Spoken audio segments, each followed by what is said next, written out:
Esse cara é cantor, compositor, ator, roteirista brasileiro. Tem mais alguma função? Não. Ai, não sei. Todo dia é uma função diferente, aparece. Ele foi vencedor do Prêmio Música Brasileira como melhor cantor na categoria Canção Popular e tem entre seus maiores sucessos Volta, Amor Marginal, Alma Cebosa, que eu amo, Corpo Fechado e, claro, Flutua, que eu amo também. De quem vocês vão saber como é que foi a vida como LGBT, a carreira, Johnny Hooker.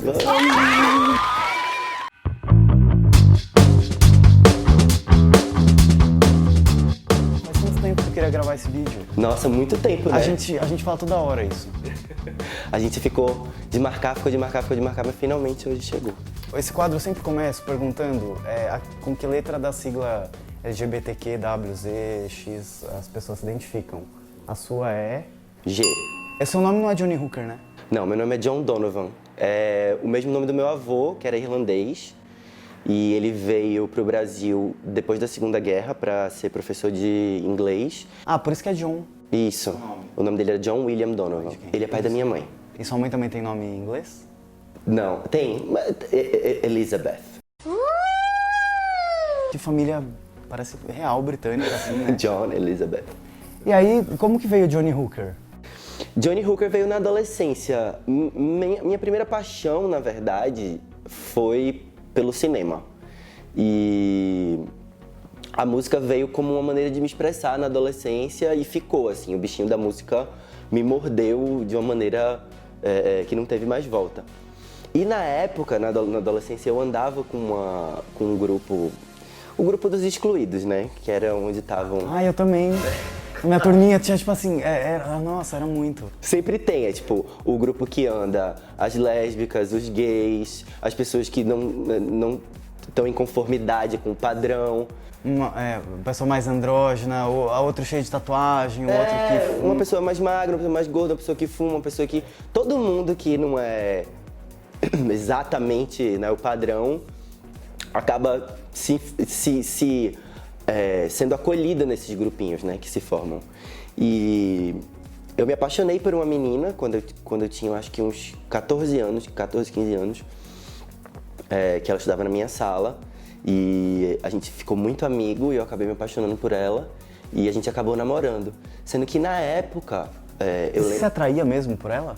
Muito, muito, muito, muito. Sexualmente, desejo tudo. Assim, me apaixonei de verdade mesmo. E foi muito legal. Eu lembro que eu forçava, assim, um pouco ficar com menina, né, pra tentar ser hétero, mas eu nunca tive vontade. Você curtia ela? Muito. E foi muito legal, porque eu percebi que muito cedo que a paixão independe do sexo, entendeu? Independe do gênero. Eu não descarto a possibilidade, por exemplo, de me apaixonar por uma mulher novamente. Mesmo se identificando como gay? Mesmo se identificando como gay, porque a gente não tem controle sobre as coisas que acontecem. Pode aparecer uma pessoa, abrir essa porta aqui agora, passar por essa porta e meu queixo cair, entendeu? Chegaram a transar alguma coisa? Muito. Sério? Muito. Opa! Dois selvagens, imagina, com 15 anos de idade. Cara, com 15 anos de idade, uma menina tentou fazer eu transar com ela, eu fui embora da casa dela, desesperado. Eu já sabia que eu não queria, assim. Não, desesperado mesmo, assim. Tudo que qualquer menino queria, né? Menina doida, querendo, e eu assim... Eu tentei, mas eu não consegui, foi meio humilhante. Eu acho que talvez tenha um quê da minha criação também. Minha mãe é fotógrafa, é artista, meu pai também. Então, eu cresci numa casa, num ambiente que era muito libertário, assim, em relação a essa questão. Então, ser gay pra mim nunca foi a maior questão, entendeu? Quando você se apaixonou por ela, você já se entendia como gay? Já. Assim? Desde quando você entendeu que você era gay? Acho que uns 7, 8 anos. Eu Você era, entendi. tipo, aquelas crianças viado, assim? Muito. O que você tinha de Muito. criança viada? Não, meu aniversário de, sei lá, de 6, 5 anos foi da Pequena Sereia, da Bela Adormecida. Aniversário da Bela Adormecida. Eu amava a Bela Adormecida, era meu VHS da Disney favorito. Não, quando meu avô chegou e viu o bolo com a boneca de Bela Adormecida deitada numa cama, ele quase caiu pra trás, né? Mas minha mãe comprava essas coisas, porque pra ela nunca foi uma questão, entendeu? Então ela comprava essas minhas maluquices. Você tem irmãos?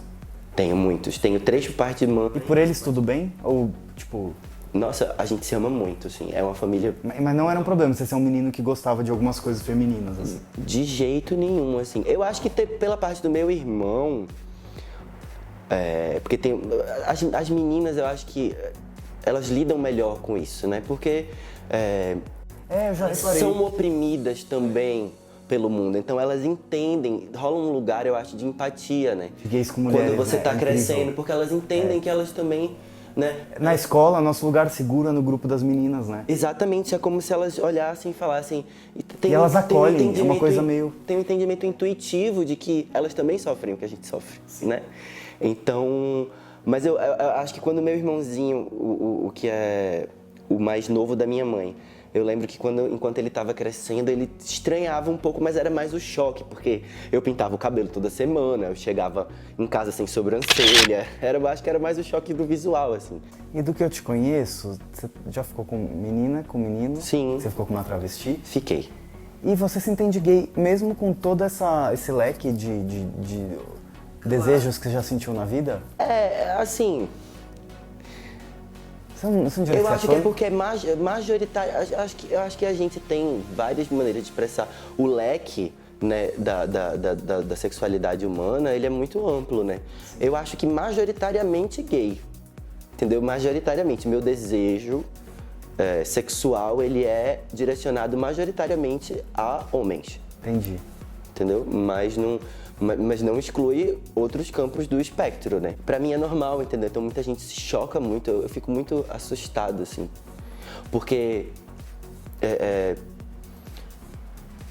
parece não, para as pessoas é mais fácil, muitas vezes, seguir as regras, né? Tá dentro da caixinha. Ah, eu sou gay, então é isso. Então vou ser gay e meus amigos vão ser todos gays e Vou corresponder a todos os estereótipos gays. eu vou marcar todos os checks no bolão gay e a minha vida é isso. Eu tento ser o mais livre possível, assim, viver a minha vida mais livre, com maior liberdade possível. Acho que no futuro as pessoas vão ser assim, o padrão vai ser meio isso, sabe? Ai, tomara. Nem vai existir um rótulo de sexualidade, tal, que eu acho que ainda é importante pra mostrar que as pessoas existem e tal. Não, é claro, para mostrar que as pessoas existem, para que, né, reafirme que essas pessoas existem, né? Mas aí isso é uma discussão que só vai ser ultrapassada daqui a muito tempo. E aproveitando que a gente tá falando de relacionamentos e tal, suas músicas, você fala muito de amor, assim, né? Tipo, de paixão e de... Você é assim na sua vida? Tipo, você tem essa intensidade, assim, essa sofrência também na vida real, assim? Eu acho que eu sou intenso, assim. Eu diria que eu sou intenso. Suas letras são muito assim. Eu acho que quando eu tô no relacionamento, eu me entrego de corpo e alma, assim. É uma entrega muito forte. Você que escreve? Eu que escrevo as músicas, E são baseadas em experiências suas? É uma mistura, assim. Mistura muito, porque você pega coisas das suas experiências com coisas, muitas vezes, que amigos seus viveram e que você, né, e que você pega um pouquinho ali daquela história, um pouquinho da outra, coisas que você leu, tudo contribui. A nossa geração, tipo, ainda tinha poucos artistas LGBTs, assim, que... Não pra tinha, inspirar a gente. Ou tinha, mas assim, casos do tipo, George Michael que teve que foi pego no banheiro, o Freddie Mercury teve HIV, aí não teve como esconder, o Elton John chegou a ter casamento hétero de fachada, mas não tinha, assim, que nem hoje, artistas que levantam a bandeira, falam que você pode ser, sabe, tipo, Pablo, Eu Glória acho que o Groove, primeiro você. exemplo brasileiro que eu me vem à mente é Cássia Eller, né? Que resolveu assumir publicamente, muito publicamente. Até a maternidade, né? A Com a maternidade, tudo, muito corajosa. Ela me inspirou muito, Cássia. Muito. A minha geração, acho que a nossa geração ouviu muito ela, né? Quando eu era adolescente, eu queria me tornar o artista que eu não tinha enquanto adolescente. Entendeu? Eu queria me tornar o artista Quem que você ouvia, que assim, levantasse essas bandeiras, você se artista que eu não inspirava? tinha. Porque a gente não podia se inspirar em LGBTs, então eu... Me inspirava muito, eu acho que eu sempre me inspirei muito em David Bowie, essa coisa do... Desconstrução também, né, de gênero visual. E do freak mesmo, assim, porque o que é aquela fase do Ziggy Stardust, o que é Ziggy? Ele é um homem? Não. Ele é uma mulher? Não. Ele é um ET. Entendeu? E o ET como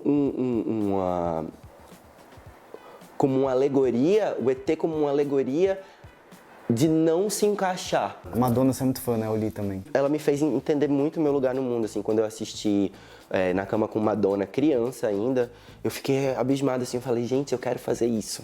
Eu quero viajar o mundo com a minha equipe, com a minha família expandida de freaks e pessoas marginalizadas e pessoas que não se, sabe, não se conformam, não estão dentro dos padrões, das caixinhas das conformidades da sociedade.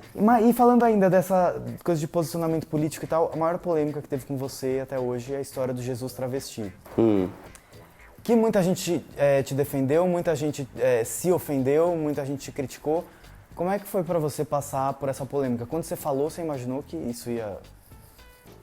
Eu não imaginei que ia tomar a proporção Foi notícia no Brasil inteiro, assim, né? Tipo, as pessoas... Foi a notícia no WhatsApp do Brasil inteiro, né? Porque foi bem durante a campanha presidencial e isso viralizou. Se você vê nos gráficos as estatísticas do meu nome sendo citado no Google Trends, existe uma explosão, né, nesse caso.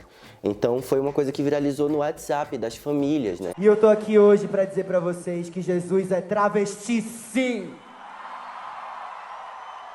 Jesus é transexual, sim! Jesus é bicha, sim, porra! Eu fiquei assustado como o Brasil ainda é um lugar que precisa de muito esclarecimento e muito informação e muito conhecimento. Pra quem não sabe exatamente essa história, resumindo, você foi defender uma travesti que foi interpretar Jesus numa peça, não era? Eu fui defender a peça, ela e a peça. Sim. Cara, em todo lugar só se falava disso. Eu discuti com amigos, sabe, assim, no Twitter por conta dessa história. Não consigo entender porque as pessoas acham que travesti é uma ofensa, sabe, assim. É isso, eu acho que falta informação básica e isso passa pela falta absoluta e total de políticas públicas, né? Sim. A figura da travesti no Brasil, ela é absolutamente desumanizada, né? E quando você fala travesti, você está falando de uma expressão de gênero. Sim. Você não está falando de sexualidade, entendeu? É uma expressão de gênero. E por conta dessa atriz trans que estava fazendo essa peça, que é uma peça escocesa, que chama O Evangelho segundo Jesus, Rainha dos Céus. Sim. Você viu? Eu vi a peça. Nossa, a peça... Mas falaram que é incrível, eu queria ter visto. A peça é linda, a peça é totalmente cristã. Tipo, não tem nada de ofensivo. Não tem absolutamente nada. Sabe aquela música que fez muito sucesso nos anos 90? What if God was one of us? Sim. Ela é tipo... Ela fala a mesma coisa. E se Deus fosse um de nós? Um estranho na rua, um mendigo, uma pessoa... Sabe, se o divino mandar uma mensagem, entendeu? É só porque isso é uma metáfora. Isso é uma metáfora usada no campo da arte. Paulo tem uma teoria de que Jesus era um homem trans, porque se Maria engravidou de Deus, não vai ter o cromossomo Y que viria de José. Gente, que loucura. Que era um homem, então Jesus não podia ser XY. Meu Deus, que teoria mais absurda. Não, mas é incrível, né? Porque assim, tipo, se Deus tá em tudo, se Jesus pode ser negro, pode ser índio, pode ser uma parcela pobre, da sociedade brasileira... Por que não pode ser travesti? Uma parcela da sociedade brasileira não considera travestis pessoas. Pessoas humanas. E na minha fala, eu fui muito enfático de que eu tava falando da peça. Como assim? Ele não era. Ele não era. Todo mundo sabe que não era, amore. Sim. Todo mundo sabe que não era, que a figura histórica não era. Não foi isso que eu quis... Tinha cabelo comprido, usava saia, mas a gente sabe que ele não era travesti. Não foi isso que eu quis falar. Não falei que era. Quando tem uma tragédia, todo mundo fala, nós somos todos malauíssos. Somos todos, exatamente. Somos todos. É isso. Agora falando um pouco de vida pessoal, você tá solteiro, namorando, tá o quê? Tô solteiro. Eu acho que eu passei a maior parte da minha vida solteiro. É mesmo? Foi. E depois da minha última... Você não parece tão namoradeiro, assim, de... Parece. Mas acho que é pelas músicas, que é sempre muito amor, assim. Sempre muito sentimento. Amor e tragédia, amor e tragédia. Mas você é trágico, assim, na vida? Eu acho que a vida é um pouco trágica, naturalmente, assim. Mas eu não sou namorado. Também, existe tragédia em... Ah, não sei. Não, se bem que eu sempre gostei. Eu acho que o amor romântico, como a gente naturalizou ele é um pouco trágico, entendeu? Porque a gente lê Regina Navarro Lins. Exatamente, não, Regina, graças a Deus por Regina eu já aprendi tanta coisa. No meu primeiro disco, eu me pego falando sobre uma romantização do amor que eu acho que eu não falaria mais hoje em dia sobre isso, assim, daquele jeito, entendeu? Principalmente depois da minha última separação, eu me mergulhei de cabeça no autoconhecimento, assim, na terapia, no autoconhecimento, na conversa, em escrever e entender o que foi que tinha acontecido comigo até ali na minha vida. Então, eu acho que se for para me relacionar agora de novo com alguém, eu quero que seja de uma maneira adulta e livre. Entendi, porque eu passei bem por isso, assim. Do tipo, cara, agora eu só vou namorar se for pra ser... Não é fácil no sentido de ser bobo ou fácil de desfazer, assim. É fácil no sentido de não me trazer coisas ruins, assim, sabe? De não trazer carga, de ser... E de também respeitar, sabe, a liberdade, a individualidade de cada um e o importante é o que a gente faz quando a gente tá junto. Exatamente. E prezar, acima de tudo, que é uma coisa que eu acho que eu falhei muito na minha vida, pela amizade. Tá vendo? Então as inscrições aqui embaixo, comenta, que imagina, faz uma processo seletivo. Processo seletivo. Arrasou. Vem cá, manda um recado aí pra galera que tá te assistindo, fala pra ir lá no seu canal, no seu Instagram. Amores do Põe na Roda, por favor, se inscrevam no meu canal, que está chegando agora a 200 mil. E ouve no Spotify, me segue no Instagram. Se junte às discussões que eu proponho também, que são muitas das discussões que Pedro também propõe. Gente, segue ele no Twitter, tô falando sério, é muito bom, é sério. É obrigado. No Twitter é legal que a gente pode conversar melhor também, e eu respondo todo mundo no Twitter, é mais fácil responder no Twitter. E é isso, eu amei. Muito obrigado. Você não procura nem mais, pra saber se eu insisto. Não responde meus recados.